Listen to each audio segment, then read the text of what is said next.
We now welcome to the stage actor, director, and producer, Mr. Diego Luna.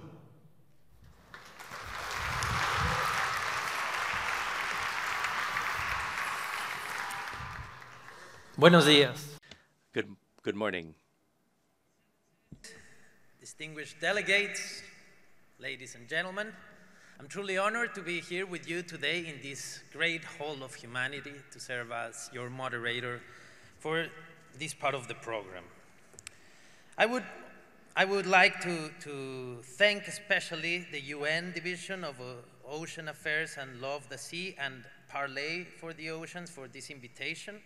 I would love to thank the governments of Fiji and Sweden for hosting the entire ocean conference this past week.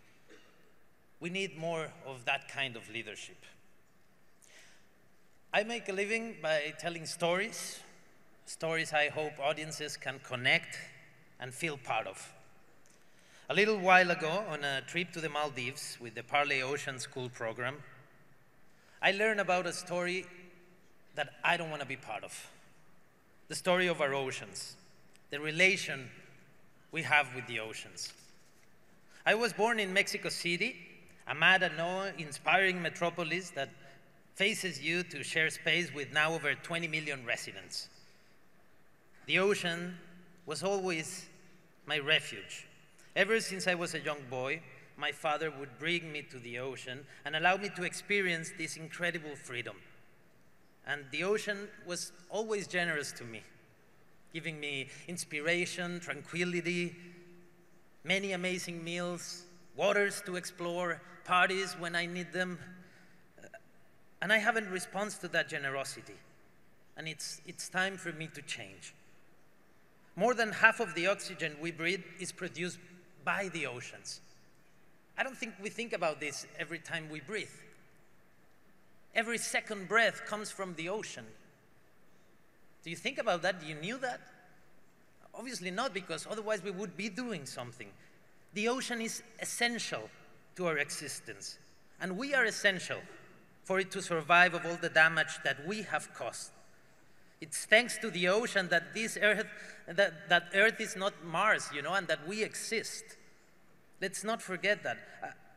I've always fought for causes tied to injustice and impunity, which my country faces me every day with. But when I made that trip to the Maldives with Parley, it brought me deep into our damaged oceans and changed my perception of things and the way I relate to everyone I love. All of a sudden, this cause, the ocean, and our survival drove great purpose in me. Everywhere I look, every day, I see signs of what I could be doing and I'm not doing. We need to understand that we have already hit rock bottom with this issue. What we live today is already destruction. This is the dark times. We are there. We are the generation that holds a shiny medal for destroying it all. Today we dump more than 8 million tons of plastic into the ocean every year. We have no clue how much global warming is truly damaging our oceans. And a very few people think about what has to happen for a fish to get to the dinner table. We can fool ourselves and remain indifferent. We can leave this problem to our children and grandchildren and continue hiding behind a shield of ignorance. And in fact, we are already doing that pretty well.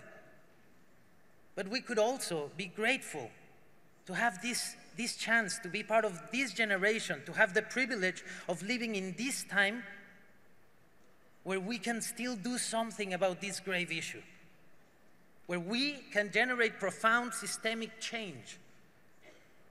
We can be the generation that rescues this great gift from Mother Nature. That excites me. I have 2 kids, Fiona, who's 6 years old, Geronimo, who's 8. And I don't believe the old saying that we so often hear that we're just like, should leave a better world for our children. No. No. I want to live in that better world with my children. I want to see them relate to the ocean the way my father saw me do the same thing as a boy. I want to be part of that and take advantage of the time we have left. And we can do that together.